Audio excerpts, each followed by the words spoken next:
சுட சுட basmati rice vegetables biryani recipe வரும், பார்த்து நீங்களும் செஞ்சு சாப்பிட்டு பாருங்கள். ஸோ இந்த பிரியாணிக்கு சைடிஷ் வந்து பார்த்தீங்கன்னா நல்லா ஒரு செட்டிநாடு சைடில் பன்னீர் கிரேவி செஞ்சுருக்கோங்க. ரொம்ப சூப்பராக இருக்கும். லஞ்சுக்கு வந்து பார்த்தீங்கன்னா எங்கள் வீட்டில் வந்து இதுதான் வெஜ் தான். உங்கள் வீட்டில் வெஜ்ஜா நான்வெஜ்ஜான்றதை மறக்காமல் வந்து கமெண்ட் பண்ணுங்கள். இந்த லாங் வீடியோ பார்த்து நீங்களும் செஞ்சு சாப்பிட்டு மறக்காமல் கமெண்ட் பண்ணுங்கள். Thank you. Vegetables basmati rice biryani. So biryani செய்யறதுக்கு ஃபர்ஸ்ட் அடுப்பு ஆன் பண்ணிட்டுங்க. குக்கர் வச்சு ஹீட் ஆயிடுச்சு, ஆயிலும் சேர்த்துட்டேன். So own garam masala Pisces, இதில் வந்து பிரியாணி பவுடர் மசாலா நம்ம ஆட் பண்ண போகிறதில்ல, அதனால ஓன் கரம் மசாலாவே நான் கொஞ்சம் கூட எடுத்துருக்கேன். எல்லாமே சேர்த்துக்கலாம். சேர்த்துட்டு அடுப்பை சிம் பண்ணிட்டு ஆனியன் வந்து சேர்த்துக்கலாங்க. இப்போ அடுப்பை வந்து ஹை ஃப்ளேம் பண்ணியாச்சு. ஹை ஃப்ளேம் பண்ணிட்டு ஆனியன் நல்லா வதக்கலாம். பிரியாணிக்கு நம்ம எப்படி எடுத்துருக்கோமோ ஆனியன் அந்த போல சைஸ்க்கு தான் வந்து கட் பண்ணி எடுத்துருக்கோங்க. இது வதங்கணுங்க. வதங்கினதுக்கப்புறம் நம்ம 1 by 1 வந்து சேர்த்துக்கலாம். கொஞ்சம் வதங்கட்டும் ஆனியன் பார்த்துக்கலாம். ஆனியன் நல்லா ரோஸ்ட் ஆகிடுச்சுங்க. பார்த்தீங்கன்னா இது போல் கோல்டன் ப்ரௌனில் வந்துச்சு. இந்த டைமில் அடுப்பு சிம் பண்ணிவிட்டு கருவேப்பிலை, இந்த டிஷ்ஷில் வந்து பார்த்திங்கன்னா நம்ம வந்து சிக்கனோ மட்டனோ பிரியாணி செய்யும்போது தான் கருவேப்பிலை ஆட் பண்ணக்கூடாது. இப்போ இது வெஜிடபிள் பிரியாணினால கருவேப்பிலையும் ரம்பா லீஃபும் சேர்த்துக்கிறேன்.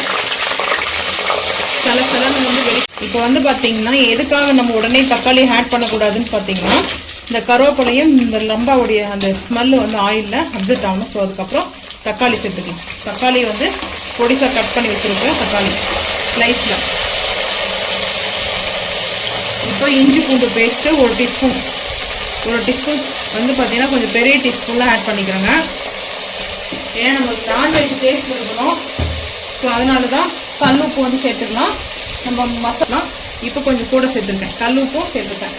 கல் உப்பு வந்து தேவையான அளவுக்கு சேர்த்துருக்கேன். சேர்த்துட்டு நல்லா மிக்ஸ் பண்ணிக்கலாம். ஹை ஃப்ளேம் பண்ணிடுறேன் அடுப்பை. தக்காளி இஞ்சி பூண்டு பேஸ்ட்டு நல்லா வதங்கட்டுங்க. வதங்கினதுக்கப்புறம் புதினா கொத்தமல்லிலாம் நல்லா வாஷ் பண்ணி கட் பண்ணி வச்சுருக்கிறத சேர்த்துக்கலாம். நல்லா தக்காளி வதங்கிடுச்சுங்க. இஞ்சி பூண்டு பேஸ்ட்டை நம்ம ஆட் பண்ணாவே மிக்ஸ் பண்ணினே இருக்கணும், இல்லைன்னா டக்குன்னு அடி பிடிச்சிடும். எவ்வளோ அடிக்கணமான பாத்திரம் வச்சாலுமே இஞ்சி பூண்டு பேஸ்ட்டு அடி பிடிக்க ஆரம்பிச்சிடணும். ஸோ இப்போது சிம் பண்ணிவிட்டு காரத்துக்கு தேவையான அளவுக்கு காஷ்மீரி மிளகாய் பவுடர் நான் வந்து 1 டீஸ்பூன் எடுத்துருக்கேன். 1 டீஸ்பூன் மட்டும் போதும்.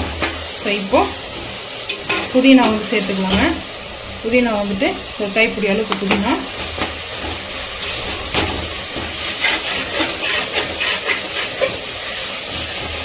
அதே போல் கொத்தமல்லியும் வச்சுருக்கேன். ஒரு கைப்பிடி அளவுக்கு வந்து வாஷ் பண்ணி நம்ம கட் பண்ணி வச்சுருக்கத கொத்தமல்லியும் சேர்த்துக்கலாம். சேர்த்தாச்சு. ஸோ இதில் பிரியாணி மசாலா ஆட் பண்ணல, ஓன் கரம் மசாலா வச்சு. ஸோ இப்படியும் வந்து பிரியாணி செய்வாங்க. ஸோ அந்த மெத்தடில் நான் வந்து செய்கிறேன். ஸோ இப்போ வந்து பார்த்தீங்கன்னா சிக்கன் மட்டன் கூட இதே ஃபார்முலா தான் நீங்கள் வந்து பார்த்தீங்கன்னா பிரியாணி செஞ்சு பாருங்கள். ஸோ உருளைக்கிழங்கு எடுத்துருக்கேன். உருளைக்கிழங்கு, பீன்ஸு, கேரட் எடுத்துருக்கேன். ஸோ இப்போ வந்து சேர்த்துக்கலாங்க. பீன்ஸ், பச்சை பட்டாணி கூட சேர்த்துக்கங்க, அது உங்களோட விருப்பம் தான். நான் இதில் வந்து க்ரீன் சில்லி வந்து ஆட் பண்ணலை. நீங்கள் வேணும்னா க்ரீன் சில்லி ஆட் பண்ணிக்கோங்க. பச்சை மிளகா வேணும்னா ஆட் பண்ணிக்கோங்க. நான் பச்சை மிளகா ஆட் பண்ணலை. ஸோ இப்போது எல்லாம் மிக்ஸ் பண்ணிவிட்டு கொஞ்சம் ஹை ஃப்ளேம் பண்ணிடலாம். இந்த காயெல்லாம் இந்த மசாலாலே பிரியாணி சாப்பிட்டு டேஸ்ட் ஆகிடுச்சா. இப்போ பிரியாணி ஒரு 2 வீக்ஸாக வந்து செய்யறதில்லை பிரியாணி, சிக்கனும் மட்டனும். ஸோ அதனால் குக்காக கிரேவினே போயிடுதா. பிரியாணி சாப்பிட்டோம்னா ஒரு மெயின் செட் வந்துச்சு. ஸோ அதனால் வெஜிடபிள் தான் சாப்பிட முடியும். அதனால் வெஜிடபிள்ஸே வந்து செஞ்சிடலாம் அப்படின்னு பிளானு. சூப்பராக பாருங்கள், நல்லா செம்மையாக இருக்குதுங்க. அந்த மசாலாவோட மிங்கிள் ஆகி அவ்வளோ ஒரு டேஸ்ட்டில் இருக்குதுங்க. ஸோ இப்போது நம்ம அப்படியே ரைஸை வந்து சேர்த்து நான் வந்து 1.5 ஆளாக்கு எடுத்துருக்கேன். அப்படியே வந்து சேர்த்துக்கிறேன். வாஷ் பண்ணி வச்சுருக்கேன். சிம் பண்ணிவிட்டு சேர்த்துக்கிறேன். தண்ணியோடு சேர்த்துக்கிறேங்க. 1.5 ஆளாக்கு வச்சுருக்கேன். ஆல்ரெடி நம்ம வந்து தண்ணி சேர்க்குற ஃபார்முலாவும் சொல்லியிருக்கேன். அது போல் நீங்கள் சேர்த்துக்குங்க, அது உங்களோட விருப்பம் தான். நான் இன்றைக்கி வந்து பார்த்திங்கன்னா 1.5 ஆளாக்கு வச்சுருக்கேன்.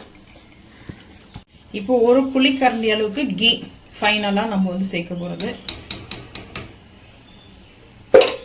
சேர்த்துட்டு சால்ட்டு வந்து செக் பண்ணிக்கோங்க. இந்த டைமில் கொஞ்சம் கம்மியாக இருந்துச்சுங்க, நான் சேர்த்துட்டேன். ஸோ ஸோ இப்போ சென்டரில் நம்ம இப்படி சேர்த்துக்கலாம்.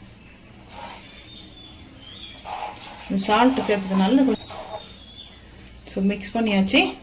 2 விசில். அதுக்கப்புறம் வந்து பார்த்தீங்கன்னா ப்ரெஷர் லோ ஆனதுக்கப்புறம் ஓப்பன் பண்ணி பார்க்கலாம். நல்லா மணக்க vegetables basmati rice biryani taste வேற மாதிரி இருக்குங்க. ஸோ இப்போ வந்து க்ளோஸ் பண்ணிடலாம். க்ளோஸ் பண்ணிட்டு போட்டாச்சு. சுட சுட நம்ம பாஸ்மதி ரைஸ் வெஜிடபிள் பிரியாணி செஞ்சுட்டோங்க. செம்ம டேஸ்ட் அல்டிமேட்டாக இருக்குங்க. ஸோ நான்வெஜ் ஃபீல்ட்லேயே இருக்குது. ஸோ நம்ம வந்து பார்த்தீங்கன்னா பிரியாணி மசாலா வந்து ஓன் கரம் மசாலா மட்டும் தான் ஆட் பண்ணியிருக்கிறோம். ஸோ இவ்வளோ டேஸ்ட்டாக அருமையாக இருக்குது. ஸோ நீங்களும் இதே போல் வந்து இந்த ரெசிபியை செஞ்சு பார்த்துட்டு மறக்காமல் வந்து கமெண்ட் பண்ணுங்கள்.